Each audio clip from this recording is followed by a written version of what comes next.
Nous allons aborder dans cette vidéo la cotation de mise en plan sous SolidWorks 2020. Vous allez ouvrir le fichier source à cette formation que vous retrouverez sur le site Alform. Il s'appelle cotation mise en plan. Nous allons tout d'abord sélectionner la vue de mise en plan 2, puis la coupe locale que nous avions créée, on va la supprimer. Nous n'en avons pas besoin pour réaliser cette cotation. Ensuite, nous allons commencer à regarder ce que nous devons coter pour cette mise en plan. Nous allons d'abord coter les hauteurs de tubes. On ira donc dans la cotation intelligente, sélectionner cette face-ci, puis cette face. Nous avons une hauteur de tube qui est à 150. Vous avez dans les outils de cotation des options que vous pouvez spécifier, notamment les tolérances et précisions que nous aborderons dans la formation perfectionnement de SolidWorks 2020.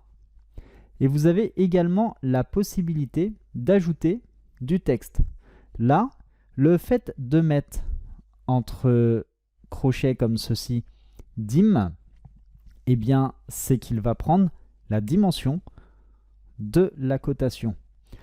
Si vous avez un texte à ajouter avant ou après cette cote, par exemple 150 mini, eh bien, vous allez le spécifier, vous allez le mettre et il va s'intégrer directement en plus de la cotation. Par contre, si vous supprimez dim, ici, là, ça va remplacer la valeur et là, vous n'aurez plus du tout la cote. Ce n'est pas ce que je souhaite. Moi, je souhaite avoir ma cotation. Je vais donc utiliser la cotation et intégrer la valeur de 150 en ajoutant le suffixe derrière mini. Vous avez également d'autres options concernant ce texte de cote.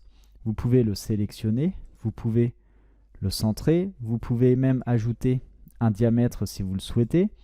Vous pouvez ajouter degré, plus ou moins, ensuite ligne de construction, carré, fraisé, chambrage, donc lamé. Là, c'est une profondeur pour un trou, etc. Donc ce sont des annotations que vous allez pouvoir intégrer en supplément. Par exemple, si c'était un diamètre 150, je vais intégrer diamètre. Et là, j'aurai le diamètre à la place. Pour moi, ce n'est pas mon cas. Ce n'est pas du tout un diamètre. Je vais donc supprimer la cote que je viens de faire et je vais la recréer. Donc là, je l'ai utilisé avec la cotation intelligente. C'est-à-dire que SolidWorks m'a reconnu directement quel type de cotation j'avais besoin entre les deux éléments qui ont été sélectionnés. Mais vous avez la possibilité d'avoir d'autres types de cotations que vous forcez directement, notamment la cote horizontale, la cote verticale. Là, c'est la cote que j'aurais eu besoin pour réaliser cette cotation. Je vais rajouter le mini, je valide. Mais vous avez également les cotes qui vont concerner d'autres types d'éléments. Les cotes de ligne de base, cote en chaîne, cote ordinale horizontale, verticale, les cotes d'exécution angulaire, les cotes de chanfrein et les cotes de longueur de trajectoire.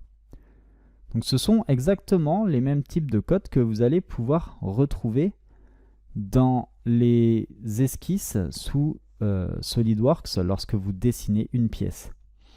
Si vous avez un diamètre à ajouter, par exemple comme ceci, je vais utiliser la cotation intelligente et SolidWorks va me reconnaître qu'il s'agit d'un diamètre. Il va me positionner diamètre 480. Ensuite, j'ai également la possibilité de modifier des éléments concernant les lignes d'attache. Je vais donc dans le deuxième onglet. Je peux, par exemple ici, pour le diamètre, lui dire bah non, je ne veux pas le diamètre, je veux le rayon. Je sélectionne cette fonctionnalité et il me met le rayon à la place du diamètre. Je peux lui dire donc diamètre comme celui qui a été créé auparavant.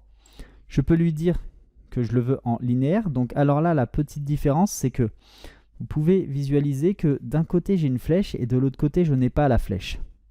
Le linéaire va me mettre une flèche des deux côtés et tout simplement parce qu'il prend la cote qui part de ce point-ci à ce point-ci. Vous avez également, lorsque vous sélectionnez diamètre, d'autres possibilités concernant cette ligne d'attache, diamètre 480. Vous pouvez la positionner comme telle ou alors uniquement avoir l'extérieur. Ça vous permet de gagner ici de l'espace pour par exemple intégrer d'autres cotations.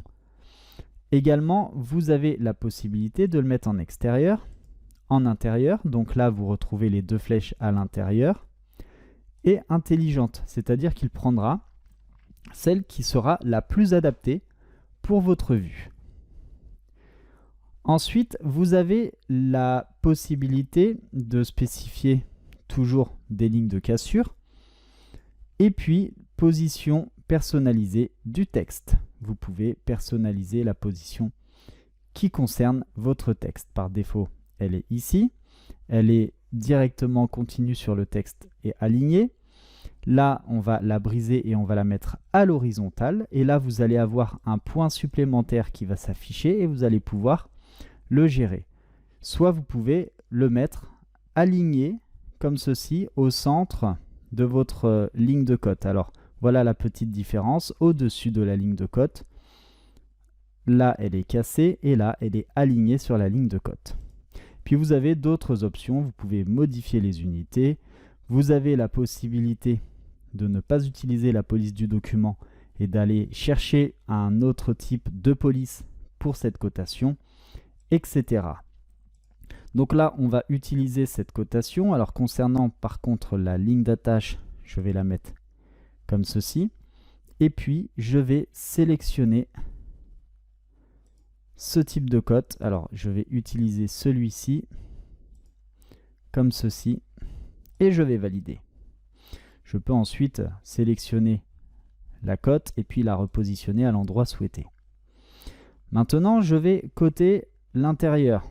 Donc là, je vais mettre un diamètre 300. Alors, le diamètre, automatiquement, comme c'est en cotation intelligente, je peux le mettre comme le précédent. Je peux même l'aligner comme ceci. Ou bien, je peux le mettre à la verticale ou à l'horizontale. Je vais le mettre comme ceci et puis il sera aligné avec l'autre. Et là, concernant la ligne d'attache, je vais utiliser exactement la même chose en faisant comme ceci. Et je vais valider. Alors celle-ci, par contre, je vais retourner dans la ligne d'attache et je souhaite la positionner non pas en rayon, mais comme ceci, ici. Et la seconde, au lieu d'avoir un rayon, je vais souhaiter avoir un diamètre et qu'elle soit positionnée comme telle. Donc vous allez pouvoir coter l'intégralité des éléments de votre dessin. Donc là, je pourrais par exemple aller dans la vue de détail, utiliser la cotation intelligente pour coter tous les éléments de la bride.